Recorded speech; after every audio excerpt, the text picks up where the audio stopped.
প্রথমবার কাব্যর হাত থেকে স্বস্তিকে বাঁচালো গীতা। সম্পূর্ণ জানতে ভিডিওটিতে একটি লাইক করে প্রথম থেকেই দেখতে থাকো। গল্পের শুরুতেই দেখা যায় গীতা তো চলে এসেছে নিজের বাড়িতে আর বলে, বাবা এ আমি কি দেখছি আপনি? তখনই স্বস্তিক বলে, হ্যাঁ আসতে তো হতোই, আজকে তো আমাদের এই যে জোর ভাঙার পর্ব না। আর তার থেকেও বড় কথা, আপনি এত দেরি করলেন কেন? আচ্ছা আপনি কি সব কিছুতে দেরি করবেন? এরপর গীতা বলে, আমার কিছু কাজ ছিল তাই জন্য দেরি হয়ে গেছে। স্বস্তিক বলে, অনেক হয়েছে অনেক হয়েছে, আর কোনো কাজ এখন করতে হবে না। জানেন তো মা, আপনার মেয়ে শুধুই কাজ করে যায়, একবারও আমার মনের খবরটুকু রাখে না। মায়ের সামনে স্বস্তিক এই সমস্ত কথা বলছে বলে গীতা খুব লজ্জায় পড়ে যায় আর বলে, আপনার কি পুরোপুরি মাথাটা খারাপ হয়ে গেছে নাকি? স্বস্তিক তখন বলে, আমার কেন মাথা খারাপ হতে যাবে, আমি যা বলছি তা একদমই ঠিক।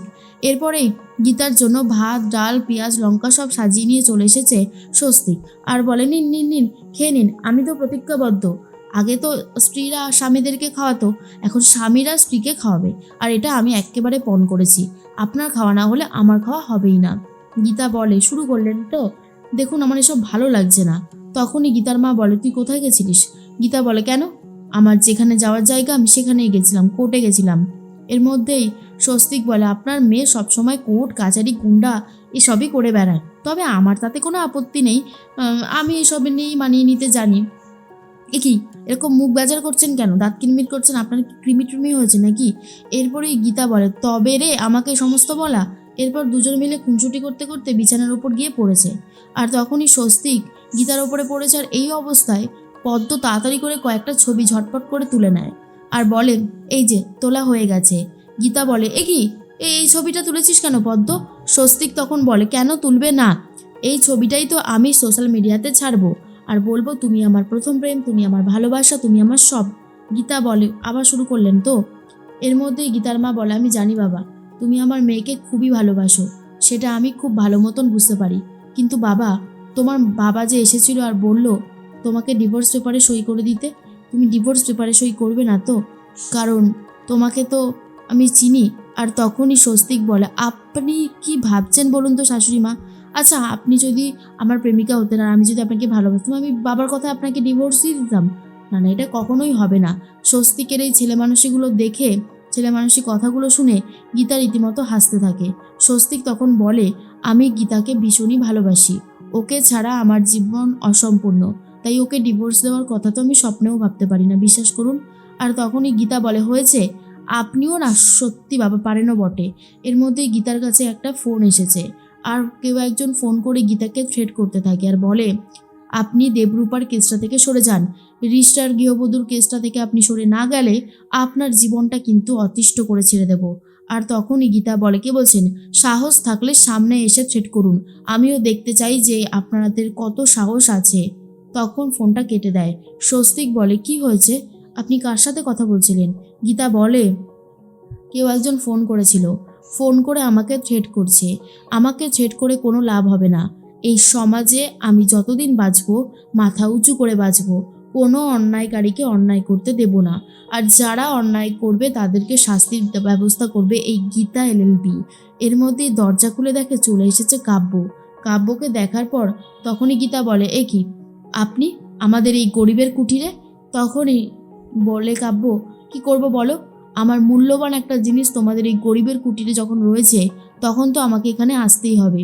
স্বস্তিককে আমি ভালোবাসি, I I love you Swastik. আর তখনই গীতা বলে, আপনি এখানে এসেছেন কেন, কিসের জন্য?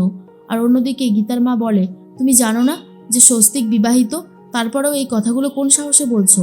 কাব্য তখন বলে, স্বস্তিক শুধু আমার, স্বস্তিক অন্য কারোর হতে পারে না, স্বস্তিককে আমি ভালোবেসেছি। আর তখন গীতা বলে, এইসব ভালোবাসা টালোবাসার কথা না অন্য জায়গায় গিয়ে বলবেন, এখানে আর বলতে হবে না, কারণ আপনি জানেন না স্বস্তিক বাবু বিবাহিত।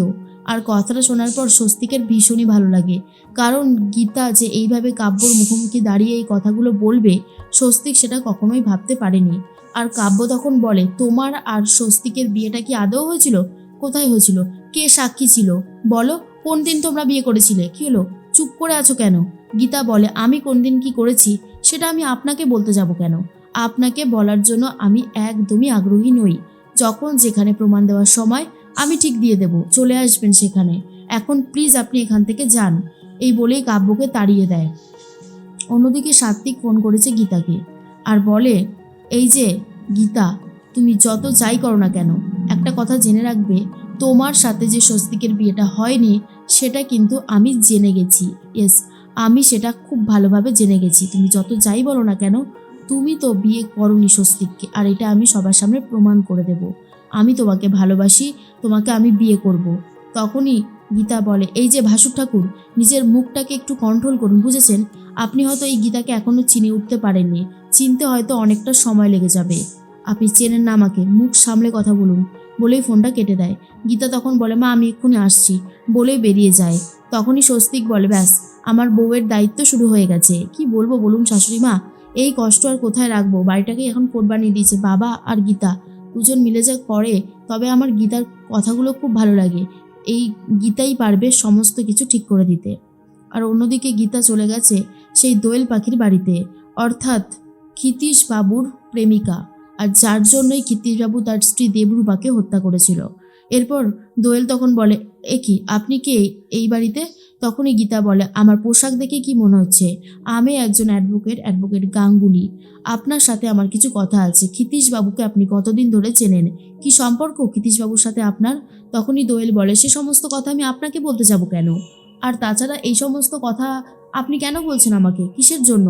তখনই গীতা বলে, কারণ যেটা সত্যি সেটা আমি জানতে চাই, আর সেটা আপনি আমাকে খুব ভালোভাবে বলতে পারবেন। তখনই দোয়েল বলে, আমি কিছু জানি না, আমি কিছু বলতেও পারবো না। তখনই গীতা বলে, বলতে পারবো না বললে তো হবে না ম্যাডাম, বলতে তো আপনাকে হবেই। আমিও দেখতে চাই আপনি কতক্ষণ চুপ করে থাকতে পারেন। তখন দোয়েল বলে, যা হবে কথা কোর্টে, এখানে না। গীতা বলে, কোর্টে তো অবশ্যই কথা হবে, কিন্তু আপনাকে যখন চাপ দেবো কাপড়ে চোপড়ে হয়ে যাবে আপনার, তাই এখন যদি বলতেন সব থেকে ভালো হতো। এর মধ্যেই চলে এসেছে ধ্রুব, অর্থাৎ ওসি, আর বলে, ম্যাডাম আপনি এখানে? গীতা বলে, হ্যাঁ আসতেই হলো, গভীর জলের আরেকটা মাছ আছে যাকে না ধরলে কি করে হবে, ক্ষিতীশবাবুর গার্লফ্রেন্ড দোয়েল পাখি, যার জন্যই দেবরূপাকে হত্যা করেছিল ক্ষিতীশবাবু, তাই তো? এরপর থানার বড়বাবু বলে, শুনুন, আপনি কি চান বলুন, এই কেসটাকে ছেড়ে দিন আপনি, না হলে আপনার জীবন নিয়েও টানাটানি পড়ে যাবে। গীতা বলে, আমাকে একদম ভয় দেখাতে আসবেন না। আমার জানেন তো একটা থিওরি আছে, কিছু কথা আছে, সেগুলো হয়তো আপনি জানেন না। আমার কোর্টে চলে মুখ আর কোর্টের বাইরে চলে হাত, তাই হাতটাকে এখন চালাতে চাইছি না। এরপরেই দেবরূপার হত্যাকাণ্ডটাকে নিয়ে বারবার করে ওসির সাথে কথা বলতে চায় গীতা, কিন্তু ওসি কোনোভাবেই গীতাকে সাহায্য করতে চায় না। আর অন্যদিকে গীতা নিয়ে চলে এসেছে চন্দ্রনাথ বাগিচকে, আর তারপর চন্দ্রনাথ বাগিচ বলে, এই মেয়েটাই আমার মেয়েকে মেরেছে, আর এই মেয়েটাকে তুমি কখনো ছাড়বে না। অন্যদিকে দেখা যায় গিনি বলতে থাকে, শোন গীতা, আমার বর সাত্ত্বিক যেটা নিয়ে প্রচুর একটা ধন্দে রয়েছে, আমি সেটা মেটাতে চাই। তোর সাথে আমি স্বস্তিকের ধুমধাম করে বিয়ের আয়োজন করছি, আর তোকে এই বিয়েটা করতেই হবে। শুনেই গীতা চমকে গেছে, কারণ গীতা খুব ভালো মতন জানে এটা কোনো বিয়ে না, এটা একটা নাটক হচ্ছিল পুরোটাই।